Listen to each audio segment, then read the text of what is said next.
perform experiment number 4, that is to study the characteristics of RLC parallel or rejector circuit by plotting a response curve, determine the resonance frequency, bandwidth and Q factor of the circuit. This circuit is quite opposite with the acceptor circuit. In the acceptor circuit we attach resistor, capacitor and inductor in series, but here we will attach all these three components in parallel with each other, and then these three parallel components will be in series with ammeter and power supply, that is AC power supply or audio oscillator. The operators that we will use is audio oscillator, capacitor, inductor, resistor, AC, ammeter, connecting wires.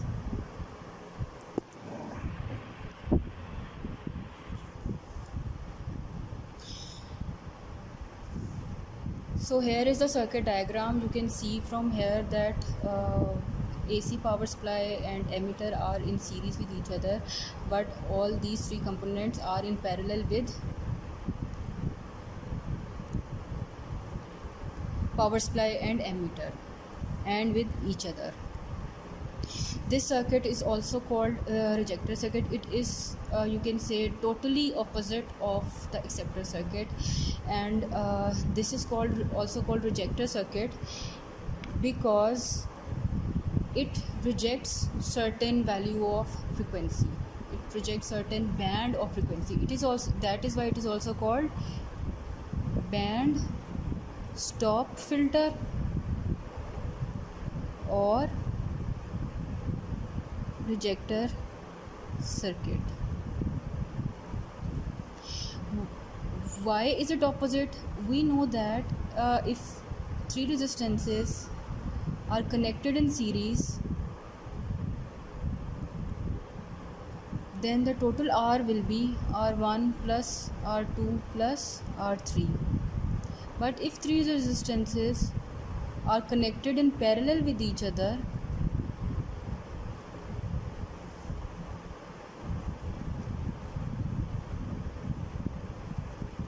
then total R will be 1 over R equals to 1 over R1 plus 1 over R2 plus 1 over R3. So our impedance will also be, in acceptor circuit it was Z, but in rejector circuit our impedance will be 1 by Z. See here it is called admittance, that is denoted by Y.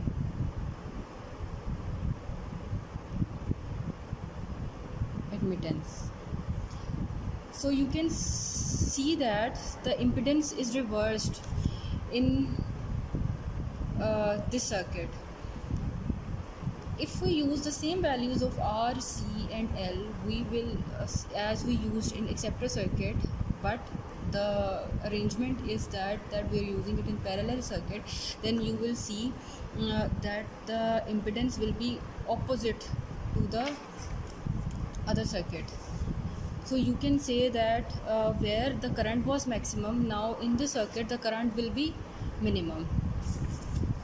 So we will say that at when we plot the response curve of this circuit, we will get the minimum value of current at resonance frequency.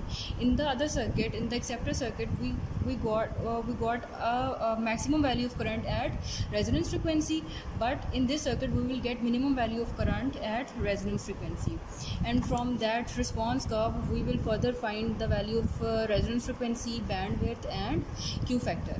So let's see how we plot it. So here it is, the table.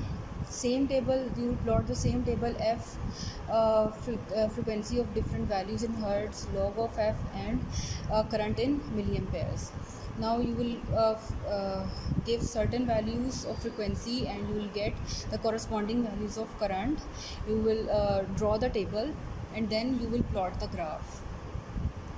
Same as before, log F will be on x-axis and current will be on y-axis, but when you plot it you will see that at minimum value of frequency the current will be maximum because impedance is reversed is 1 by Z in this arrangement. So as you increase the value of frequency, the current will start decreasing. It will go to its minimum value. Here the Z will be maximum. If asked, you will tell, or you can tell, that at FR Z is maximum in rejector circuit. Opposite for the acceptor circuit. At FR Z is minimum for the acceptor circuit, and at FR current is minimum in rejector circuit. Remember that. Okay, you can be asked such kind of questions in your quiz. So you have plotted it. Now you know how to find. You will draw normal on the minimum value of current. That will be your FR, where it cuts the frequency axis. You will measure the value of minimum current by drawing a line straight to the current axis. That will be the I naught or I minimum, you can call it. Now you have found the value of FR. What will be the value of IRMS? Why do we need to find the value of root mean square? Because we need to find the bandwidth. To measure the value of root mean square, what you will do, here I'll write it here, IRMS in rejector circuit, you will multiply under root 2 with I minimum. In acceptor circuit, you divided under root 2 with I minimum. Now you will multiply under root 2 with I minimum. I think it's 1.41, the value of under root 2 I minimum. That will be your IRMS value. It will come somewhere here above the I minimum. Let's see, it's obviously when you multiply some factor with any value, it will increase.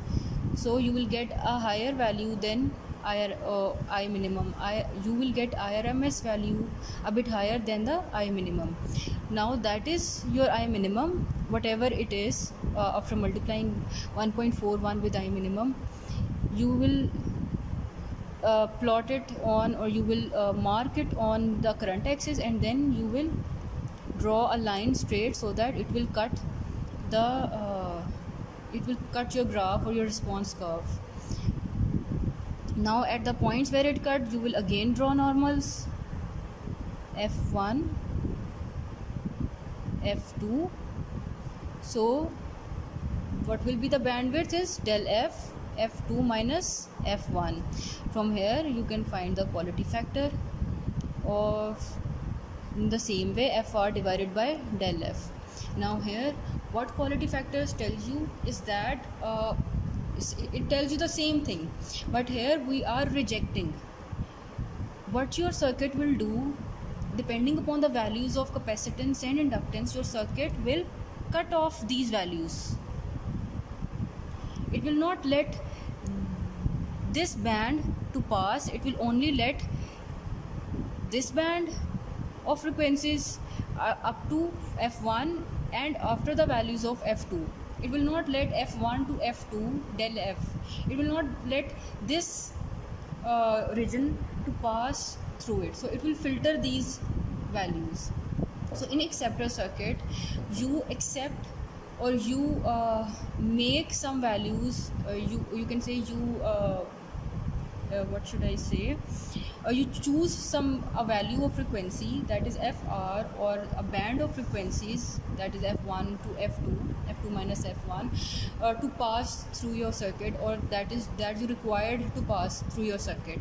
But in rejector circuit, you reject, or you cut off the values, or you cut the values of frequency that you don't need in between certain values. Now you can pass these values and these values from this circuit, but not these values. It will filter these values. Okay, now so that is your rejector circuit, and now we will perform it.